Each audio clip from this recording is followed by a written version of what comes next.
Silver on the Tree by Susan Cooper. Part 4, The Midsummer Tree, Chapter 16, Sunrise.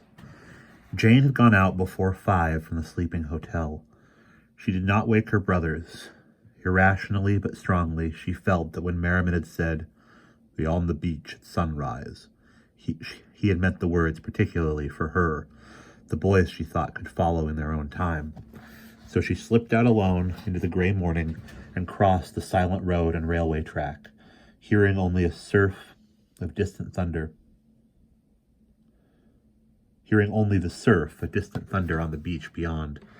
A dozen startled rabbits bounded away from her as she crossed the railway, their white scuds bobbing. Now and then, a sheep's deep call floated down from the mountain.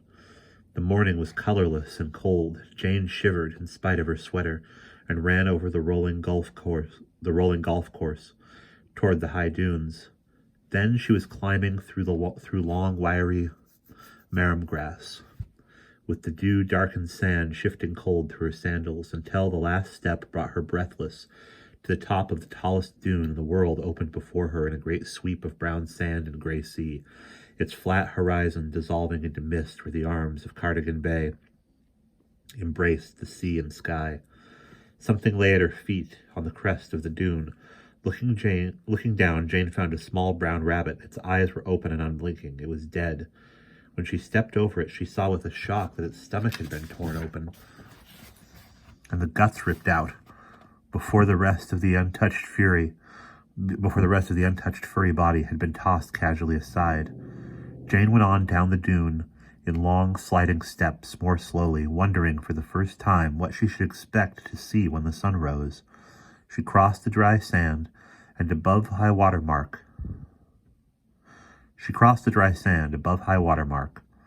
scarred with the footprints of yesterday's holidaymakers and their dogs. Then, feeling suddenly vulnerable, she went on, out to the vast exposed sweep of sand that fills the Diffie estuary at low water and stretches for 10 miles and more up the coast on either side.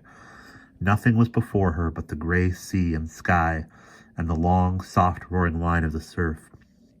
Through the sandals, her feet could feel the hard, rippled pattern left on the sand by the waves. Flocks of roosting gulls rose lazily as she reached the smooth, wet sand nearer the sea. Dunlins swooped, piping round any tide-left heap of seaweed. Thousands of sandhoppers busily leapt, a strange, flurrying mist of movement in all the stillness. The record of other flurrying was written already on the hard sand. Gouges and claw marks and empty broken shells where hungry herring gulls at dawn had seized any mollusk a fraction too slow at burrowing out of reach. Here and there an enormous jellyfish lay stranded with great slashes torn out of its translucent flesh by the seagulls' greedy beaks.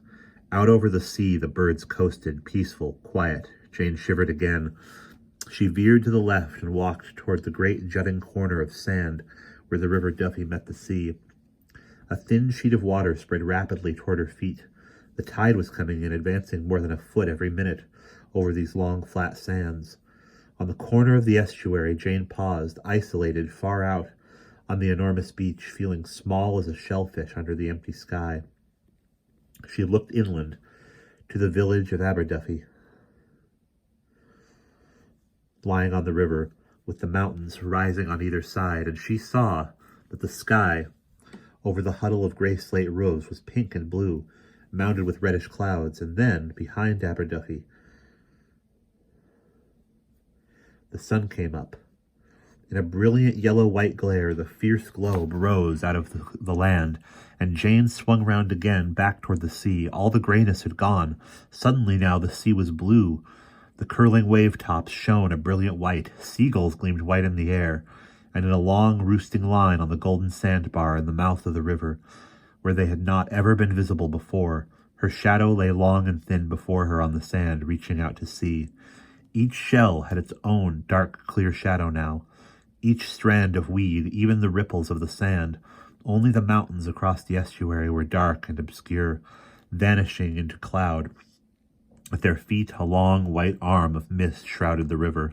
Overhead in the blue sky, High bars of cloud were moving fast inland, row after row, but the wind that she could feel rising down here, cold on her face, was blowing from the land out to the sea. Now in the sunlight, Jane saw clearly the small hieroglyphs written by the feet of birds all round her.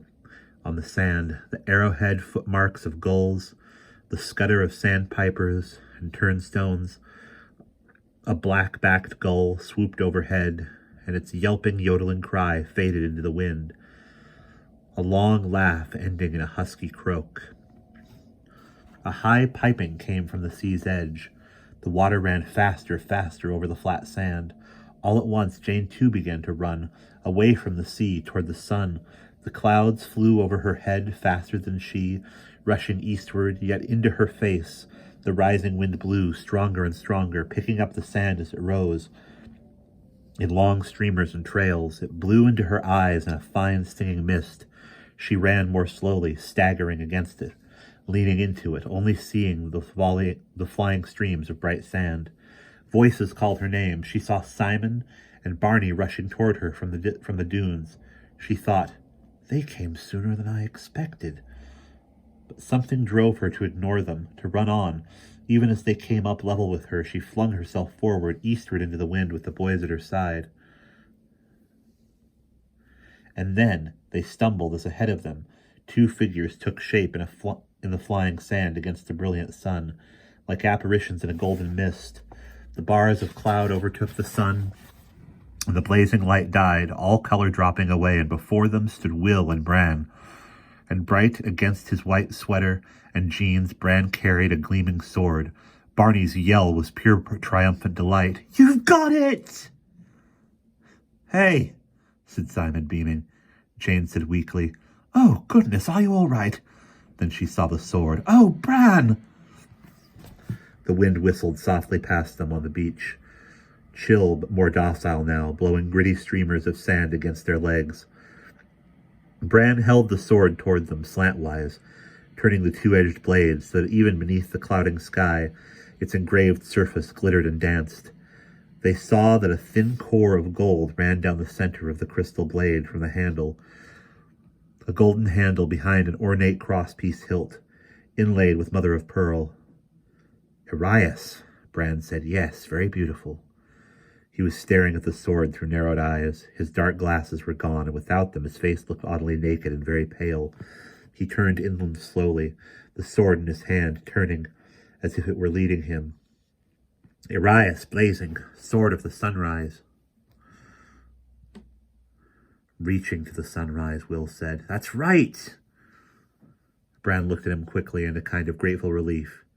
"It does. It turns to the east, Will. It pulls like—" He pointed the sword high toward the glow in the cloud cover behind which the newly risen sun shone. The sword knows why it was made," Will said. He looked deeply tired, Jane thought, drained, as though strength had run out of him, whereas Bran seemed full of new life, vibrant as a taut wire. The world brightened and filled with sudden color as the sun shone out for a moment through a gap in the cloud. The sword gleamed. "Sheathe it, Bran," Will said suddenly. Bran nodded at the same quick weariness that had struck his own mind, and they watched in astonishment as he seemed to mime the raising and thrusting of the sword into an imaginary scabbard on an imaginary sword belt at his side. But as he thrust the sword down, it disappeared. Jane, staring with her mouth open, found Bran looking at her. "Ah, Jenny," he said softly. "You can't see it now?" She shook her head. No ordinary person will either, I suppose," Simon said. Barney said, "What about the dark?" Jane saw both Bran and Will glance up instinctively, warily out at the sea. She turned but saw only the golden bar and the white waves, and the blue sea creeping closer in over the long sands. She thought, "What's been happening to them?" As if in answer, Will said, "There's too much to tell, but it's like a race now." "To the east," Bran said. "To the east, where the sword leads us, a race against the rising." Simon said simply, "What do you want us to do?" Will's straight brown hair was falling over his eyes. His round face was intent, concentrated, excuse me, as if he were listening and speaking at the same time, repeating some inner voice. Go back, he said, and you will find things arranged so that other people will not get in the way, and you must do what is arranged. My great-uncle Mary? Barney said hopefully. Yes, Will said. The sunlight died again. The wind whispered. Far out at sea, the clouds were thicker, darker now, massing. There's a storm front building, Simon said. Not building, Brand said. Built and on its way. One thing, Will said. This now is the hardest time of all because anything may happen. You have seen the dark at work, you three. You know that already it may destroy you. You know that already it may not destroy you. It can put you in the way of destroying yourself. So your own judgment is all that can keep you on the track. He was looking at all three of them anxiously. Simon said, We know. The wind was growing stronger. It began to tug at them again, lashing their legs and faces with sand. The clouds were solid over the place where the sun had disappeared. The light, as cold and gray now as when Jane had first come down to the beach. Sand whirled up in strange clouds from the dunes, flurrying, swirling, and suddenly there was a sound out of the golden-brown mist, a muffled thudding, like the sound of a heart beating, but diffused all round them, so they could not tell where it began. Jane saw Will's head go stiff and alert, and Brand, too, turn and search like a questing dog. Suddenly the two of them were standing back to back, covering each direction, watchful and protective. The thudding grew louder, closer, and Brand suddenly swept his arm up, holding the sword Arias, bright with a light of its own. But in the same moment, the muffled sound was thunder all around them, close, close. And out of the whirling sand came a white-robed figure galloping on a tall white horse. The white rider sent his horse on one thundering pass before them, the white hood hiding his face, white robe swirling, and in the last instant, as they flinched away, he leaned swiftly sideways from his saddle, sent Simon sprawling on the sand with one swinging blow, snatched Barney up into his grip, and disappeared. The wind blew, the sand scurried and leapt, and there was no longer anyone there. Barney! Jane's voice cracked. Barney, Will, where is he? Will's face was twisted with concern, and in intent listening, he looked at her once, blindly, as if not sure who she was. Waving back over the dunes, he said hoarsely, Go back, we will find him. Then he was standing with Bran, each of them with one hand on the hilt of the crystal sword. Bran glancing sideways at him as if waiting for instruction, and Will said, Turn! And without letting go of the sword, they disappeared in the blink of an eye, as if they had never been there. All that Jane and Simon had was the dark ghost that is left inside the eye by a vanished bright light. For the last moment, they had seen blue-white flame blaze up and down the length of the sword. They'll bring him back, Simon said huskily. Oh, Simon, what can we do? Nothing. Hope. Do what Will told us. Ah! Simon ducked his head, blinking. This damn sand! And, as if in retort, the wind dropped suddenly down to nothing, and the whirling sand fell to the beach, to lie in utter stillness with no sign at all of its manic blowing, except the telltale little escarpment of sand sloping back from every exposed shell or pebble on the beach. In silence, they tramped back together toward the dunes, and we will pause there.